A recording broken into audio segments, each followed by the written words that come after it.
presentation, the damage done, the losses incurred, and the needs estimated. But along with figures, it is equally important to understand and focus the human tragedy that has unfolded as a result of these floods. And I have repeatedly said that Pakistan has suffered a triple tragedy. The first tragedy is in its economic recovery plan. Unfortunately, when we came into government, the economy was melting and we had to go on to an IMF agreement which previous government had signed, and that agreement contained very harsh conditionalities, as a result of which the country is facing a very high wave of inflation. And the poor in Pakistan and the lower strata of the society was already struggling to make their two ends meet under a very high inflation, which resulted due to an abrupt increase in POL prices, withdrawal of subsidies. You know, if you increase price of POL by more than 100 rupees in 15 days, it doesn't take a rocket science to figure out what will be the impact on inflation. As a result, utility prices went up, and both POL and utilities are the biggest cost push drivers of inflation in Pakistan or for our economy, and they have already put us in a high inflation condition. So that was the first challenge we were facing. The second challenge came in shape of the climate disaster that first brought high temperatures, drought prospects, and then uninterrupted, very heavy 2 months of rains brought devastation to the poorest of poor in Pakistan. The 20 poorest districts in Pakistan, out of them, 16 were in the eye of this climate disaster. As a result, millions of people who were already struggling to come over the poverty line have been thrown into hyper poverty cycle. Many children who were already suffering from malnutrition, millions of them are today facing the threat and challenge of hyper malnutrition. How will we save our generation with these children who will be facing the daunting task of recouping their health, and how do we give them the nutrition that they are physically back to normal life and their cognitive abilities are not compromised due to stunting. So these are the human tragedies that have fallen upon us as a result of this climate disaster. So it is a triple tragedy: the economic crisis, the climate disaster, and the human tragedy, with the poorest of the poor being the first victims and the main victims of this tragedy. I've traveled length and breadth of the affected areas, as many of you in this room have seen with your own eyes the destruction that and the suffering that this climate disaster brought, and which is heart-wrenching. Women, children, elderly citizens are writing new stories of survival and resilience, withstanding the elements of nature with bare hands under the open sky, with no possessions left with them. This is made worse by the fact that most of the 94 districts declared as calamity hit are among the poorest in the country, as I said.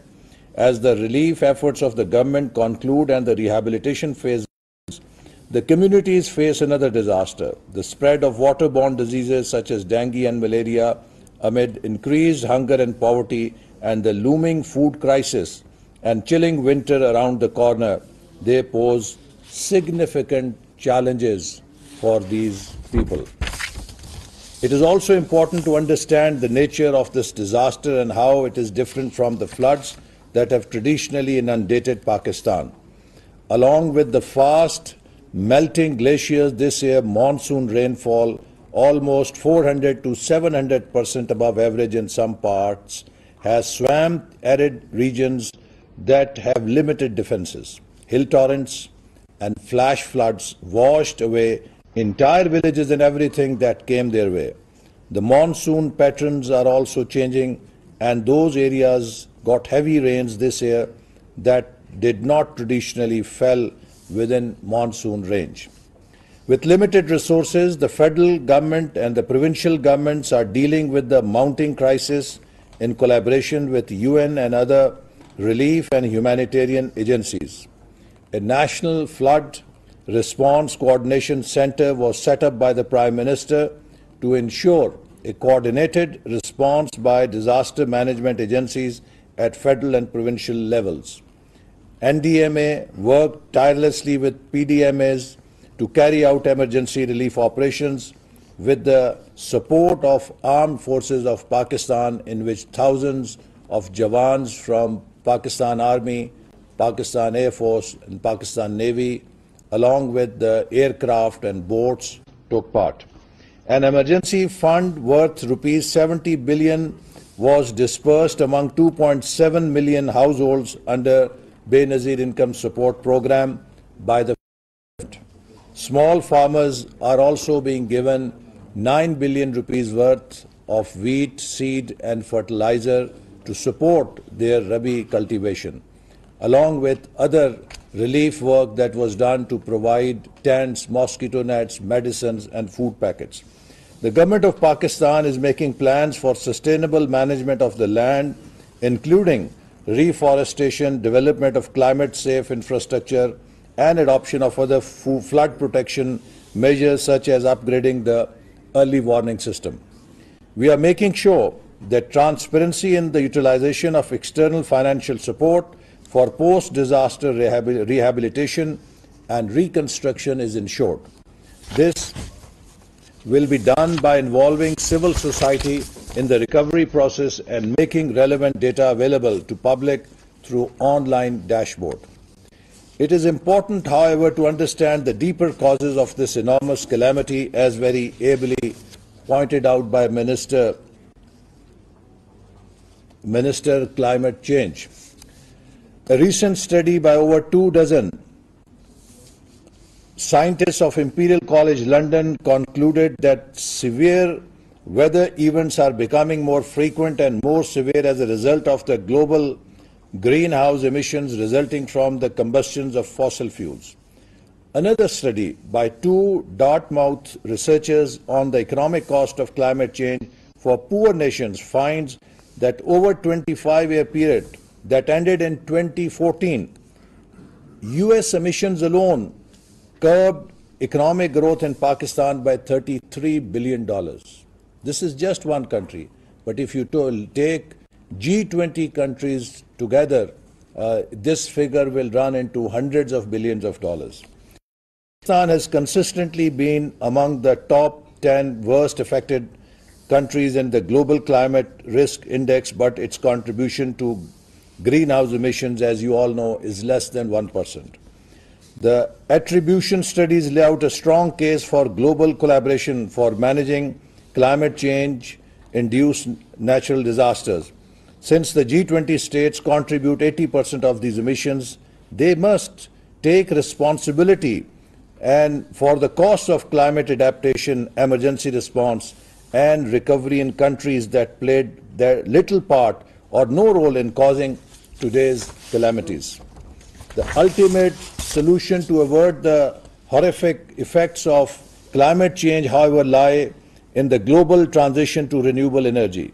But this will take a long time. Till then, the rich nations must fulfill their commitment made at the UN Climate Conference in 2009 to contribute $100 billion a year in climate-related financing for poor nations. The affluent nations must also grant major debt swaps to developing countries disproportionately hit by climate change, which will create the fiscal space for developing their climate-resistant infrastructure and implement other disaster mitigation strategies.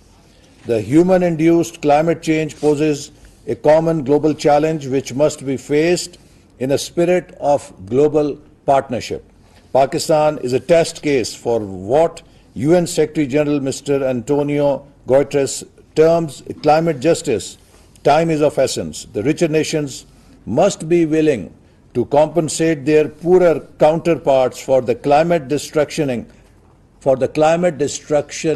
happening now for the quality of life they enjoy every day. I think the people in the developed countries must realize that people in Pakistan, poorest of the poor, have paid for the quality of life and luxuries today they enjoyed due to advanced industrialization in their societies. Or else, as Pakistani Premier Shahbaz Sharif told the UN General Assembly last month, what happened in Pakistan will not stay in Pakistan.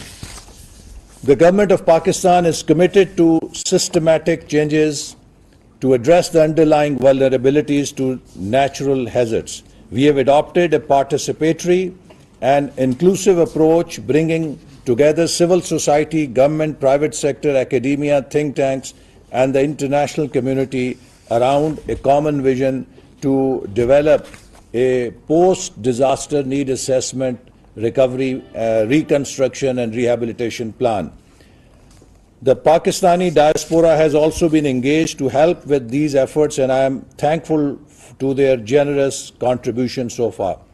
Based on extensive consultations, we have developed the following vision for a climate resilient and adaptive recovery. Our vision will be an inclusive and resilient recovery through a whole of Pakistan approach, leading to sustainable development for people and the country, with the following principles as guiding principles: putting the poor first, inclusion, transparency, and climate resilience. This will be based on the following pillars: build back better, people-centered, socio-economic, participatory, and inclusive recovery, building systematic resilience against natural hazards and climate change impacts, with the objectives of enhancing governance capacities of the state to restore lives and livelihoods of the affected people, especially the most vulnerable, restoring livelihoods and economic opportunities, ensuring social inclusion and participation in all aspects of recovery and related development, restoring and improving basic services and physical infrastructure in a resilient and sustainable manner, and investing in nature-based solutions and ecosystem-based adaptation measures. As I said, that this tragedy has washed away all the gains that we made in past 2 decades for poverty alleviation. Those gains have been lost in 2 months. 20 साल में जो पाकिस्तान ने गुर्बत के खात्मे के लिए कामयाबी हासिल की थी, 2 महीनों की बारिशों में वो सब ज़ाय हो गई है, तल्फ हो गई है। आज पाकिस्तान इस तबाही जिसका तखमीना $30 अरब से ज़्यादा लगा है, इसका सामना तन्हा यूं नहीं कर सकता कि ये उसके वसाइल से बहुत बड़ी है। किसी भी मुल्क पर इतनी बड़ी तबाही आए तो वो अपने वसाइल से उस पर काबू नहीं पा सकता।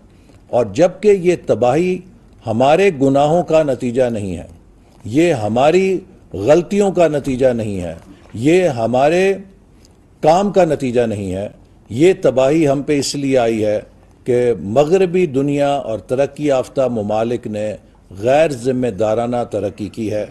उनके कार्बन एमिशंस, ग्लोबल एमिशंस की वजह से आज पाकिस्तान के गरीब तरीन, पसमानदा तरीन इलाके तबाह और बर्बाद हो चुके हैं। तो इसलिए अखलाकी, कानूनी, सियासी, हर लिहाज से किसी भी ज़ाब्ते ये तरक्की याफ्ता ममालिक का फ़र्ज़ है कि वो पाकिस्तान की मदद करें, और ख़ास तौर पे जो बंदिशें पाकिस्तान पर हैं उन पे ज़रूर गौर करें। मैं बहैसियत डेवलपमेंट मिनिस्टर IMF को ये ज़रूर रिक्वेस्ट करना चाहूँगा कि हम पे ये कदगन कि हम अगर अपने वसाइल से भी, if we want to invest in the flood rehabilitation efforts from our own development budget, we are constrained because we cannot spend 40% of our PSDP before the last quarter. I think such harsh conditionalities must be reviewed. And if the support and the help will take time, from international community, at least government of Pakistan should be able to mobilize its own resources to help its own people. I think this condition of Pakistan not able to spend more than 40% of PSDP only in the last quarter is very harsh and very, I would say, unjust or unfair, because we need to mobilize our own resources to be able to meet the needs of rehabilitation, reconstruction, and I hope that IMF will also reconsider this conditionality. But beyond that, I do look forward that international community will show its commitment and moral obligation in the donors conference that is supposed to be convened shortly, to take more responsibility for reconstruction, rehabilitation of Pakistan's destruction through climate disaster. That will show whether the world truly does climate justice or does not to the call of these poor people, or it turns a blind eye. And I'm very hopeful and positive the way international community showed solidarity. It came from all countries, it came from all international organizations. I do hope that this solidarity will also be matched by their commitments to help Pakistan rebuild the destroyed areas. I once again would like to thank all of you, all the members of the committee who have worked very hard on PDNA, but my request is to work equally hard on the post-disaster recovery, rehabilitation and reconstruction strategy, because we need to have it before COP and also the donors conference. I do hope that just as you have done a great job in this document, we will have an even greater job in shape of the reconstruction and rehabilitation strategy. Once again, thank you for joining and showing your commitment for Pakistan and showing your solidarity with the destruction that this climate disaster brought for Pakistan. Thank you.